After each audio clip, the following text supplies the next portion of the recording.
نحمده ونصلي على رسوله الكريم اما بعد۔ محترم بزرگوں اور دوستوں، 17 رمضان المبارک کو جنگ بدر کا عظیم الشان واقعہ پیش آیا اور اس جنگ میں مسلمانوں کو جیت ملی۔ حالانکہ مسلمان جنگ لڑنے کی پوزیشن میں نہیں تھے۔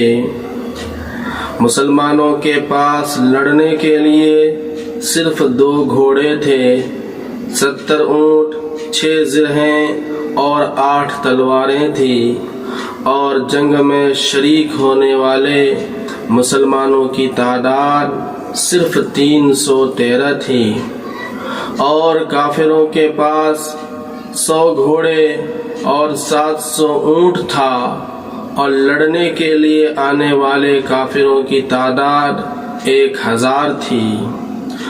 اور مکہ کے کافر اپنی قوت اور طاقت کے گھمنڈ میں چور تھے، اور ناچ اور گانے اور ڈھول اور تاشے کے ساتھ میدان جنگ میں شریک ہوئے۔ ادھر رسول اللہ صلی اللہ علیہ وسلم نے رات بھر رو رو کر اللہ سے دعائیں کی اور کہا، اے اللہ، اگر یہ مسلمانوں کی کمزور جماعت ہلاک ہو گئی اور قتل ہو گئی تو قیامت تک روئے زمین پر اللہ کا نام لینے والا باقی نہیں رہے گا۔ غرض کمزور، بھوکے، ننگے مسلمان میدان جنگ میں اترے، اور اللہ نے فرشتوں کے ذریعے مسلمانوں کی مدد کی۔ مسلمانوں کو فتح نصیب ہوئی، مسلمان جنگ جیت گئے۔ قریش اور کافروں کے بڑے بڑے سردار مارے گئے۔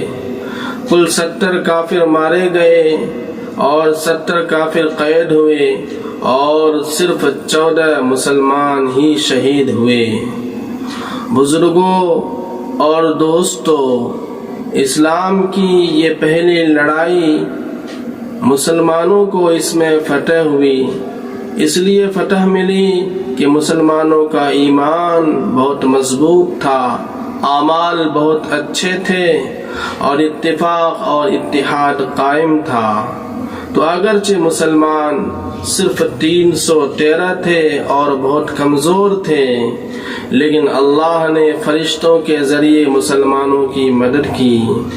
تو آج بھی اگر مسلمان پکے مسلمان بن جائیں اور نماز کی پابندی کر لیں، خاص کر رمضان المبارک کے مہینے میں روزہ رکھ لیں اور گناہوں سے بچ جائیں، تو انشاءاللہ اس زمانے میں بھی اللہ مسلمانوں کی مدد کے لیے اور حفاظت کے لیے آسمان سے فرشتوں کو اترنے کا حکم دیں گے، اور مسلمانوں کی مدد اور حفاظت کا حکم دیں گے۔ جنگ بدر اسلام کی پہلی عظیم الشان لڑائی ہے۔ اللہ ہم سب کو اس جنگ سے سبق لینے اور ہمت نہ ہارنے اور سچا پکا مسلمان بننے کی توفیق عطا فرمائے۔